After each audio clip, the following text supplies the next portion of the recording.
فرش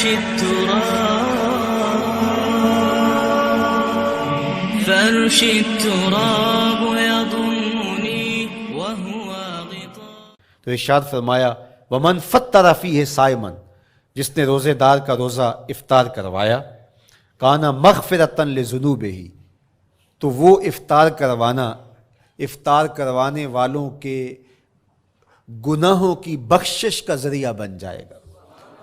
یہ افطاری گناہوں کی مغفرت کا سبب بن جائے گی. وَعِتْقَ رَقْبَتِهِ مِنَ النَّارِ، اور آتش دوزخ سے گردن کی آزادی کا مجدہ جاں فضا بن جائے گا. یہ امر کہ اس نے کسی کا روزہ افطار کروایا.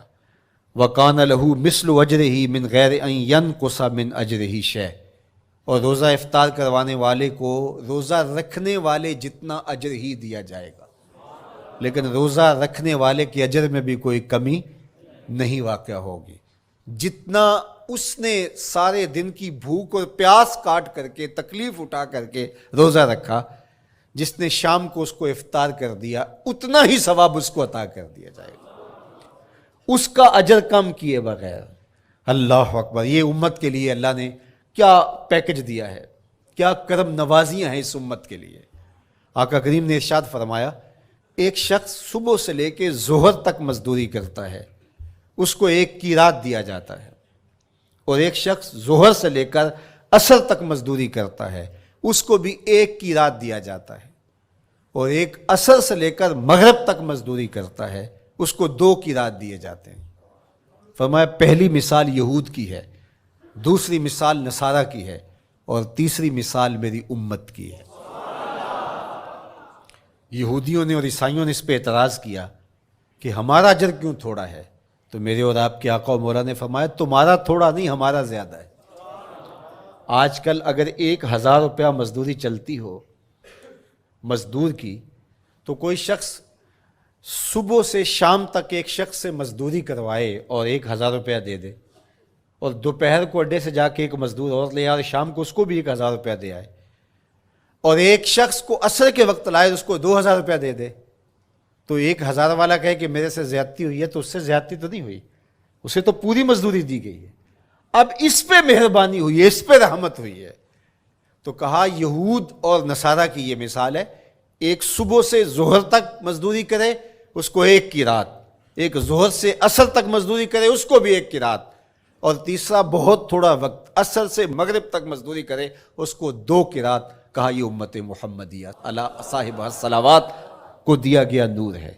تو ایک شخص نے سویر سے لے کر شام تک روزہ رکھا، بھوک کاٹی، پیاس کاٹی، سخت شدت کی گرمی سہی، اور ایک شخص نے شام کے وقت اس کو روزہ افطار کروا دیا. اور سنو حضور علیہ الصلوۃ والسلام کا فرمان، جب حضور نے فرمایا کہ اس کو پورا اجر ملے گا پہلے کے اجر کو کم کیے بغیر، تو صحابہ کا تو دل تڑپنے لگا کہ یہ کتنی بڑی بات ہے.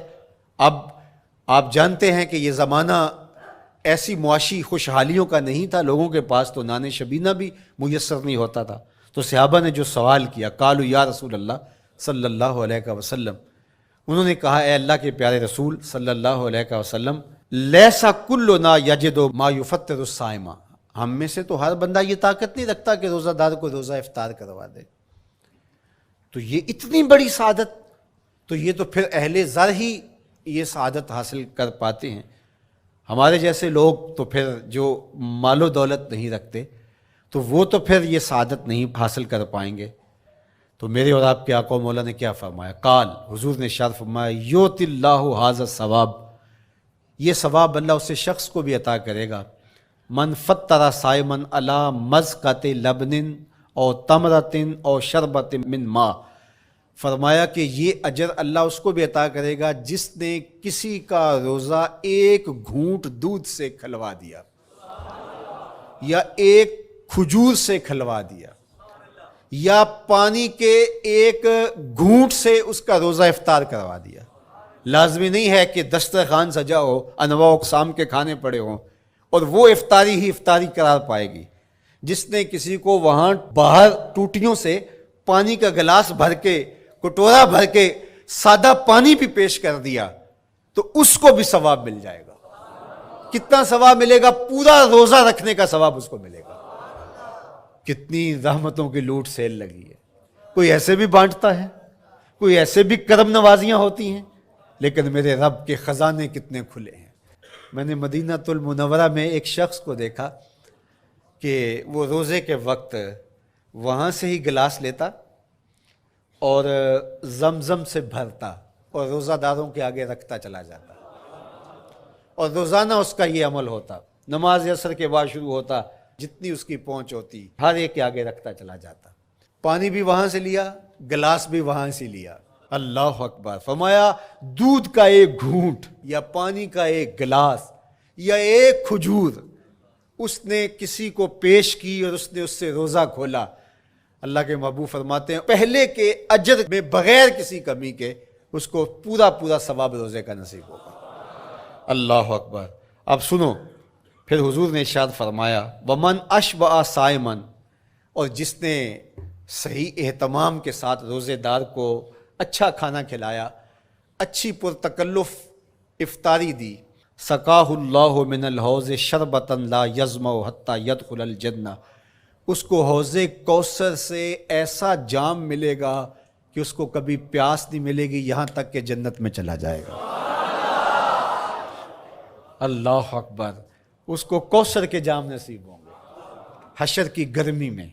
اور آپ کو معلوم ہے, علماء سے آپ نے بارہا سنا ہوگا کہ جام کوثر جس نے ایک بار پی لیا پھر 50,000 سال کے دن میں اس کو دوبارہ پیاس نہیں لگے گی.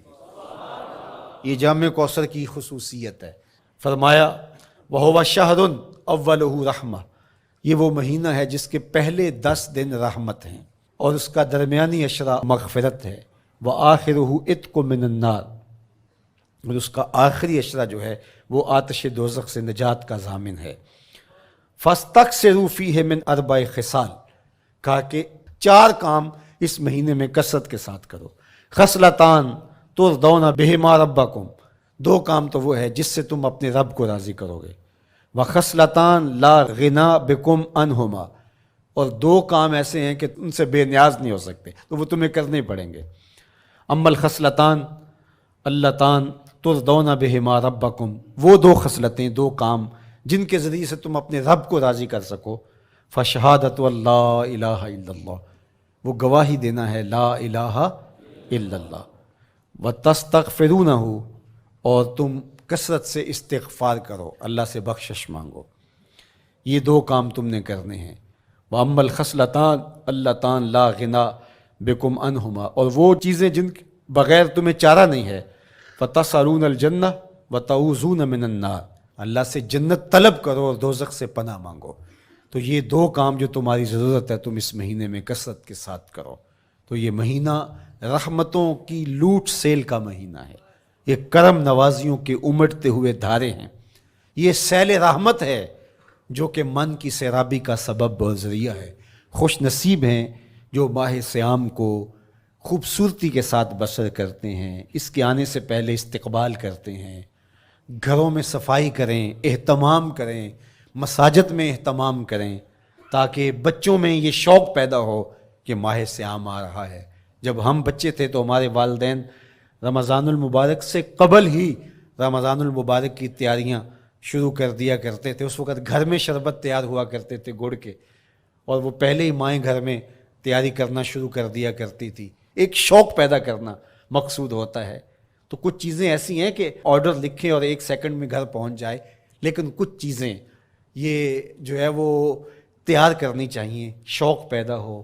گھروں کے اندر ماؤں کو چاہیے کہ افطاری کو اہتمام کے ساتھ تیار کریں تاکہ بچوں کو شوق پیدا ہو, اور یہ ایک ماحول پیدا ہو, قرآن مجید کی تلاوت کا ماحول پیدا ہو, جاگنے سونے کے جو ہے وہ شیڈول مرتب کیے جائیں, مساجد کی آبادی کا سامان کیا جائے. پچھلے سال تو بڑا اداس رمضان گزرا, اس لیے کہ کرونا کے حوالے سے جس طرح ملکی حالات تھے وہ آپ کے سامنے تھے. اس مرتبہ الحمدللہ اس طرح کے حالات نہیں ہوں گے. کچھ SOPs کو آپ کو فالو کرنا ہوگا, لیکن مسجدوں کی انشاءاللہ رونقیں بحال رہیں گی, اور صلاۃ و تراویح اور سحر و افطار کے لمحے, نوافل, تسبیحات, اذکار, نمازوں میں 5 گانہ حاضریاں, یہ کیسا خوبصورت ماحول ہوتا ہے. رحمتیں برس رہی ہوتی ہیں, انوار اتر رہے ہوتے ہیں, اور وہ کیا خوبصورت لمحے ہوتے ہیں اور کیا گھڑیاں ہوتی ہیں۔ انشاءاللہ امسال مرکز مصطفیٰ کے اندر صلاۃ التراویح کے لیے خاص طور پہ ہم اہتمام کر رہے ہیں۔ میری آرزو تھی کہ جب مرکز کی تکمیل ہو تو پھر رمضان المبارک کا اہتمام کے ساتھ جو ہے وہ ہم انتظام و انصرام کیا کریں گے، چونکہ اس سے قبل بہت سارے تعمیراتی کاموں کی وجہ سے ہم الجھے رہتے تھے، لیکن اللہ کے فضل سے اب مرحلہ اول کی تکمیل ہو گئی اور مرحلہ ثانی کی طرف ہم بڑھنے والے ہیں۔ تو اس رمضان المبارک کے اندر ہمارے لیے بیٹھنے کی جگہ، خواتین کے لیے انتظام، افطار کے لیے، سحر کے لیے، دوستوں کے لیے انشاءاللہ خوبصورت اہتمام ہوگا۔